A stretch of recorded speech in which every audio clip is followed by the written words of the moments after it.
الله وحده لا شريك له ونشهد أن سيدنا وسندنا وحبيبنا وطبيبنا وطبيب قلوبنا وأولانا ومولانا محمدا عبده ورسوله أرسله بالحق بشيرا ونذيرا وداعيا إلى الله بإذنه وسراجا وقمرا منيرا أما بعد فأعوذ بالله من الشيطان الرجيم واعتصموا بحبل الله جميعا ولا تفرقوا وقال صاحب القرآن صلى الله عليه وسلم المسلمون كرجل واحد أو كما قال عليه الصلاة والسلام اللهم صل على محمد وعلى آل محمد সকলে আমরা দরুদ ইব্রাহিম পড়ি আর যারা পারেন না নিচে তাকে আল্লাহর কাছে বলেন আল্লাহ আমার সাথে হতে পারে কোনো মানুষ হতে পারে না আল্লাহুম্মা সাল্লি আলা মুহাম্মাদ ওয়া আলা আলি মুহাম্মাদ কামা সাল্লাইতা আলা ইব্রাহিম ওয়া আলা আলি ইব্রাহিম ইন্নাকা হামিদুম মাজিদ اللهم بارك على محمد وعلى آل محمد كما باركت على إبراهيم وعلى آل إبراهيم إنك حميد مجيد الحمد لله আল্লাহ পাক রব্বুল আলামিন দরবারে লাখ কোটি শুকরিয়া যে মালিক আল্লাহ পাক রব্বুল আলামিন আমাদেরকে উলুমুল মদিনা হিফজুল কোরআন মাদ্রাসা উদ্যোগে আয়োজিত আজকে ইসলাম মহাসম্মেলনের সম্মানিত সভাপতি ও আমার সামনে প্রাণপ্রিয় নওজোয়ান যুবক ভাইরা বৃদ্ধ বাবারা পর্দা আড়ালের মা ও বোনেরা সকলে আল্লাহ পাক রব্বুল আলামিন জাল্লা জালালুহু আম্মা নাওয়ানুহু দরবারে শুকরিয়া জ্ঞাপন করি সকলে পড়ি আলহামদুলিল্লাহ আর যেমনে পড়লে আলহামদুলিল্লাহ মনে হয় 5 বছর রুবি আপনারা জুড়ে বলেন আলহামদুলিল্লাহ আজকে যদি কালকে যদি মিছিল হতো এখানে আমেরিকে রাইরে বাবা এক কাপ চা 10টা বিস্কিট খাইয়া কি পরিমাণ লাফালাফি করতেন হিসাব আছে কোনো এখন তো আওয়ামী লীগ মিছিল করবেন কেমনে কি করেন আওয়ামী লীগ আছে না গেছে তাহলে এখন মিছিল করার কোনো সিচুয়েশন নাই সব গেছে কার মিছিল হবে বলেন আল্লাহর মিছিল হবে কার হবে আল্লাহর মিছিল হবে আল্লাহ রব্বুল ফাকাব্বির আল্লাহর নাম ধরে আওয়াজটা বলতে হবে কথা বলেন ঠিক কি না পাবেন তো ইনশাআল্লাহ এমন তাকবীর দিবেন নাস্তিক করতে রাস্তা বাংলার জন্য উৎখাত হয়ে যাবে ইনশাআল্লাহ প্রস্তুত থাকবেন তো ইনশাআল্লাহ আলহামদুলিল্লাহ বোঝা গেল সুস্থ হচ্ছেন আল্লাহ পাক রব্বুল আলামিন সবাইকে সুস্থতার সাথে নিয়ামত দান করুন আল্লাহ তাআলা আমিন আলহামদুলিল্লাহ বয়ানের কথা ছিল 9টা আমি 9টার 5 মিনিট পূর্বে উপস্থিত হয়েছে আলহামদুলিল্লাহ 9টা থেকে এখন 10:30 বাজছে আমাদের জাকির সাহেব গুরুত্বপূর্ণ আলোচনা করেছে রশিদ মানুষ আস্তে আস্তে সময় নিয়েছে আলহামদুলিল্লাহ দোয়া করি আল্লাহ পাক রব্বুল আলামিন আমাদের জবানের ভিতর বরকত দান করুন এত লম্বা টাইম বা এত রাতের গভীর আলোচনা করা খুব কষ্টকর তারপরে যেহেতু মুরব্বিদের আদেশ 9টার কথা ছিল 9টায় আসছে 9টা দেয় নাই 10টা কথা ছিল 10টা দেয় নাই 10:30 উঠছে কথা অল্প হবে কম হবে অল্প ভিতরে অনেক কথা থাকবে মানবেন তো ইনশাআল্লাহ দোয়া করেন আমরা যেন জাতিকে সামনে নিয়ে চিন্তা ফিকির করতে পারি এমন কিছু কথা বলতে পারি জাতি পরিবর্তন হয় এমন আলোচনা করতে পারি জাতি যেন জাহান্নাম থেকে মুক্ত হয়ে জান্নাতের পথের দিকে যেতে পারে এই জন্য ইনশাআল্লাহ দোয়া করব আপনারা আমরা যেন আমাদের জবান থেকে সুন্দর কথা বলতে পারি জাতির উপকার হয় এমন কথা যেন আমরা বলতে পারি এই জন্য দোয়া করবেন ও দোস্ত লম্বা টাইম কথা বলবো না মাত্র 20 থেকে 30 মিনিট কথা বলবো মালিক আল্লাহ পাক রব্বুল আলামিন আমাদেরকে দুনিয়াতে প্রেরণ করেছেন কেন প্রেরণ করেছেন মালিক আল্লাহ পাক রব্বুল আলামিন বলেন আরে দুনিয়া মানুষ রাখো তোমাদেরকে দুনিয়াতে প্রেরণ করেছি তোমরা জাহান্নাম থেকে মুক্ত হয়ে জান্নাতের দিকে যাইবা তোমরা জাহান্নাম থেকে মুক্ত হয়ে জান্নাতের দিকে তোমরা নাম লেখাবা এই জন্য তোমাদেরকে আমি দুনিয়াতে প্রেরণ করেছি তোমরা আমার ইবাদত করবা তোমরা আমার ইবাদত করবা আমার গুণগান গাইবা এই জন্য তোমাদেরকে আমি দুনিয়াতে প্রেরণ করেছি আমরা কি করি দোস্ত আজকে আমরা এমন একটা যুগে পৌঁছে গিয়েছি হাতের ভিতরে আগুন লাগা যত কষ্ট তার চেয়ে ঈমান নিয়ে বেঁচে থাকে তার চেয়ে মহা কষ্ট কথা বলেন ঠিক কি ঠিক না হক কথা বলতে পারি না সঠিক কথা মানুষকে বলতে পারি না মানুষকে সত্যের পথে আহ্বান করতে পারি না ইতিহাস আপনাদের চোখের সামনে যারা যাদের বয়স 40 থেকে 60 বছর যাদের বয়স 10 থেকে 20 বছর যাদের বয়স 20 থেকে 30 বছর তাদের ইতিহাস জানা আছে গত 15 বছর কি হয়েছে আমরা কথা বলতে পারি নাই হক কথা বলতে পারে নাই, মানুষকে সত্যের আহ্বান করতে পারে নাই। সত্য কথা বলবো, আমাদের সামনে থেকে মাইক কেড়ে নেওয়া হয়েছে, আমরা মানুষকে সত্যের কথা আহ্বান করব, আমাদের কণ্ঠকে রুদ্ধ করা হয়েছে। আমরা সত্যের কথা বলার কারণে আমাদেরকে জেলখানায় বন্দী করা হয়েছে। আমরা হক কথা বলার কারণে আমাদেরকে জেল জুলুম দিয়েছে। আমরা সঠিক কথা বলার কারণে আমাদের দেশ ছাড়া করেছে। কথা বলেন ঠিক কি ঠিক না? অদস্ত শুধু তাই নয়, দেশ পরিবর্তন হয়ে যায়, মানুষের মাইন্ডসেট পরিবর্তন হয়ে যায়, একজন মানুষের দৃষ্টিভঙ্গি পরিবর্তন হবে, তার সমাজ ঠিক হয়ে যায়, দৃষ্টিভঙ্গি পরিবর্তন হবে, থানা পরিবর্তন হয়ে যায়, দৃষ্টিভঙ্গি পরিবর্তন হবে, জেলা ঠিক হয়ে যায়, দৃষ্টিভঙ্গি পরিবর্তন হবে, পুরো বাংলাদেশ নয় পুরো পৃথিবী ঠিক হয়ে যায়। কথা বলেন ঠিক কি ঠিক না? দোস্ত, আজকে আমরা জেহাদের কথা বলতে পারি না, সত্যের কথা বলতে পারি না। আজকে আমরা এমন একটা সিচুয়েশনের ভিতরে পৌঁছে গিয়েছি, আজকে আমরা যেদিকে তাকাই ওইদিকে শুধু জুলুম আর নির্যাতন চলে, আমরা মায়ের বাড়ির দিকে তাকাই ওইদিকে জুলুম চলে, মুসলমানদেরকে হত্যা করে। আমরা কাশ্মীরের দিকে তাকাই ওইদিকে মুসলমানদের হত্যা করে। আমরা আমেরিকার দিকে তাকাই ওইদিকে মুসলমানদের হত্যা করে। আমরা ফিলিস্তিনের দিকে তাকাই, ফিলিস্তিন এতটা দুরবস্থা হয়েছে, একজন মুসলমান ফ্যামিলি যদি ঘুমন্ত অবস্থায় থাকে পরের দিন সকালবেলায় সারিবদ্ধভাবে জানাজা পড়তে বাধ্য হয়ে যায়। শুধু তাই নয়, আমরা ভারতের দিকে তাকাই, গুজরাটের কষাই নরেন্দ্র মুসলমানদের বের করার জন্য নীল নকশা কমপ্লিট করে ফেলছে। কথা বলেন ঠিক না? দোস্ত, শুধু তাই নয়, সমস্ত দল যারা আছে মুসলমানদেরকে বাদ দিয়ে যারা আছে সবাই শুধু মুসলমানদেরকে হত্যা করার জন্য চেষ্টা করে। 2 দিন পূর্বে আমি দেখি ফেসবুকে আমার ইন্ডিয়ার ভিতরে, আমার ভারতের ভিতরে একজন মেয়ে গরু গোশত খাওয়ার কারণে তার ঠোঁট ছিঁড়ে করা হয়েছে। পরিষ্কার ঘোষণা করতে চাই, শুধু ভারত নয় পুরো পৃথিবী ইসলামের ভোটে উত্তীর্ণ হবে ইনশাআল্লাহ। ভারতের দিল্লির লালকেল্লা মুসলমানরা দখল করবে ইনশাআল্লাহ। এমন সময় আসবে, বছর গ্রহণ করতে হবে, বাংলাদেশ আসতে হবে। পুরো দেশের ভিতরে ইসলামকে বাদ দিয়ে পুরো ধর্ম থাকতে পারবে না ইনশাআল্লাহ, থাকতে পারবে না ইনশাআল্লাহ। দোস্ত, এমন একটা অবস্থা হয়েছে, মুসলমানদের ধ্বংস করার জন্য আলেম ওলামাদেরকে হত্যা করেছে। আপনারা দেখেছেন গত 15 বছর আলেমদের নামে মিথ্যা মামলা দিয়েছে। আল্লামা শরীফ হাদিস, আল্লামা মওলানা সাহেবকে একটা মানিব্যাগ চুরি করেছে, এটার মামলা দিয়েছে। হাস্যকর একটা কথা, কথা বলেন ঠিক কিনা? আল্লামা আমানত লক্ষ লক্ষ কোটি কোটি টাকা মালিক, মানিব্যাগ চুরি করতে পারে না? কোরআন নামে মামলা দিয়েছে মানিব্যাগ চুরি। মামলার যায় আসে না এগুলার। মামলা আগে যেমন ছিল এখন তার চেয়ে বেশি পাওয়ারফুল হয়েছে। কথা বলেন ঠিক ঠিক না? দোস্ত, শুধু এক মামলার সাথে নয়, যারা আমাদের সবার একই অবস্থা। আলেমদেরকে শেখ হাসিনা বাংলাদেশ সরকার যিনি ছিল, বাংলাদেশের স্বৈরাচারী সরকার ওকে বলতে হবে। স্বৈরাচারী সরকার যিনি ছিল শুধুমাত্র কেবলমাত্র উনি আলেমদেরকে টার্গেট নিয়ে কথা বলতো। তাদেরকে বলে আলেমদেরকে।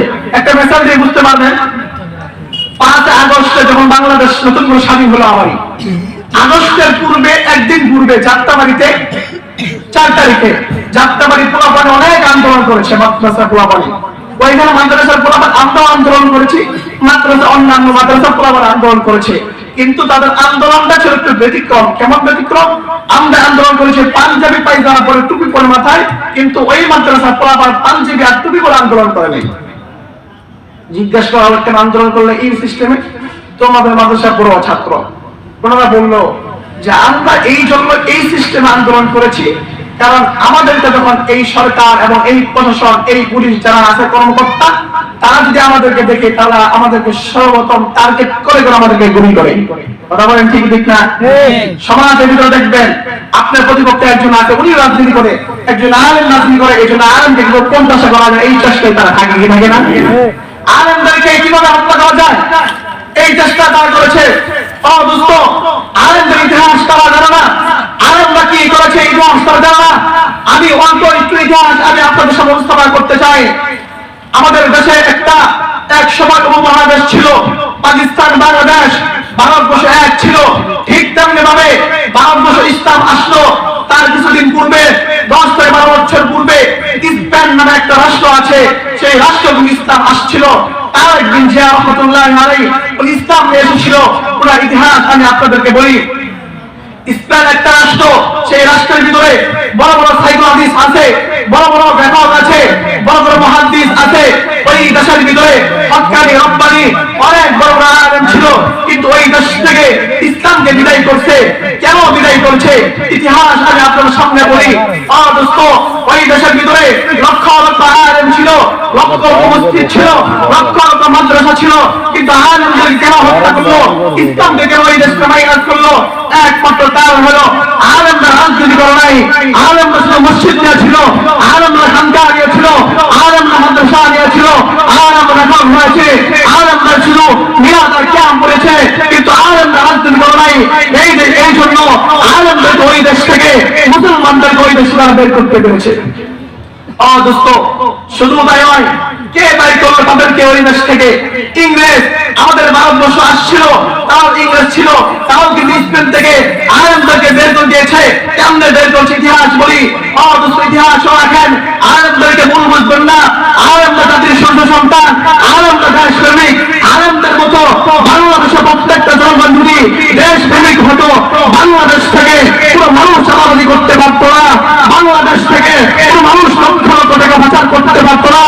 আলেমদের মতো যদি দেশ প্রেমিক থাকতো, এই মানুষগুলো কোনদিন বেগম করা বাড়ি করতে পারত না, বলে ঠিক না? দোস্ত, সেই স্পেনের ভিতরে ইংরেজকে যখন দখল করলো, ইংরেজকে এমন হত্যা করতে শুরু করলো আলেমদেরকে। এক দেড় লক্ষ লক্ষ আলেম হত্যা করলো, এক দেড় হাজার হাজার মসজিদকে ধ্বংস করে দিল, এক দেড় হাজার হাজার মাদ্রাসা ধ্বংস করে দিল। দোস্ত, শুধু তাই নয়, সেই নদী ছিল, নদীর দৃষ্টিমান ছিল। ওই সমস্ত ইংরেজকে বলেছে আলেমদেরকে, মুসলমানদের বলেছে তোমরা ইস্তিমারে ওঠো, তোমাদেরকে পার করে দিব। তারা মিথ্যা কথা বলেছে, তারা ধোঁকা দিয়েছে, আলেমদের হত্যা করেছে, ইস্তিমার নিজেদের ফুটা করে দিয়েছে, নদীর ভিতরে তাদেরকে ডুবিয়ে হত্যা করেছে। শুধু তাই নয়, আলেমদেরকে বলেছে, এরা মুসলমানদেরকে বলেছে তোমরা মসজিদের ভিতরে প্রবেশ করো, তোমাদেরকে আমরা মুক্ত করে দিব।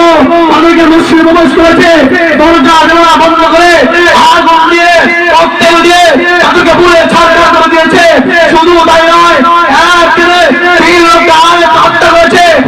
দোস্ত, এই জন্য হত্যা করেছে আলেমরা রাজনীতি করে নাই, আলেমরা রাজপথে ছিল না, আলেমরা শুধু খানকাহ ছিল, এই জন্য তারা করতে পেরেছে। আলেমরা রাজপথে ছিল না, এই জন্য তারা হিংসা করেছে। পরিষ্কার ঘোষণা করতে চাই, বাংলাদেশের ভিতরে আলেমরা রাজনীতি করেছে, আলেমরা রাজপথে ছিল, আলেমদেরকে ধ্বংস করতে পারে নাই, আলেমদেরকে রাজাকার বলা হয়েছে। খুদার কসম করে বলি, আলেমদের রাজাকার নাই, আলেমদেরকে যারা রাজাকার বলেছে ওরা ইন্ডিয়ার রাজাকার, ওরা ইন্ডিয়ার রাজাকার বলে বলেন তুমি না?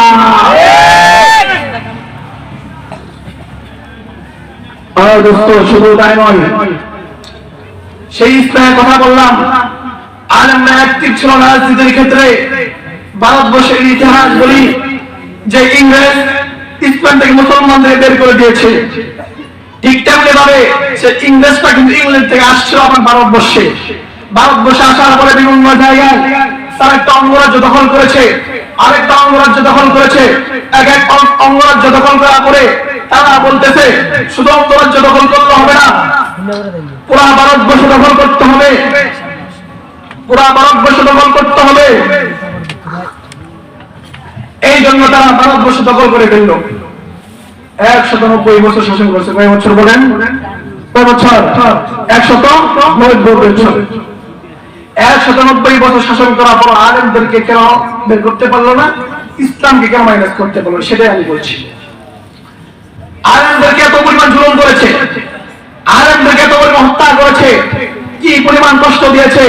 ঢাকা থেকে দিল্লি পর্যন্ত এমন কোন রাস্তা ছিল না, এমন কোন গাছ ছিল না যে গাছের ভিতরে আলেমদের রাজরণ হয় নাই।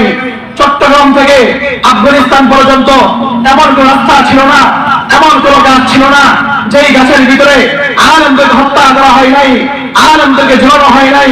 শুধু তাই নাই, ওই সময়ের ভিতরে লক্ষ লক্ষ আলেম হত্যা করেছে, লক্ষ লক্ষ নারীকে হত্যা করেছে, লক্ষ লক্ষ মুসলিম নারীকে হত্যা করেছে, লক্ষ লক্ষ মুসলমানদের হত্যা করেছে। হত্যা করতে করতে এমন একটা সিচুয়েশন পৌঁছে গেল আলেমদের হত্যা করে ইংরেজকে শুধু বলে এই ভারতবর্ষ থেকে মুসলমানদের বিদায় করতে হবে এমন চেষ্টা অবলম্বন করা পরে ওই সময় লক্ষ লক্ষ লিডার ছিল, হিন্দুদের বড় বড় রাজা ছিল, হিন্দুদের বড় বড় নেতা ছিল। ইংরেজদের বিরুদ্ধে তারা কোনো শব্দ করতে পারে নাই, তাদের বিরুদ্ধে কোনো কথা বলতে পারে নাই।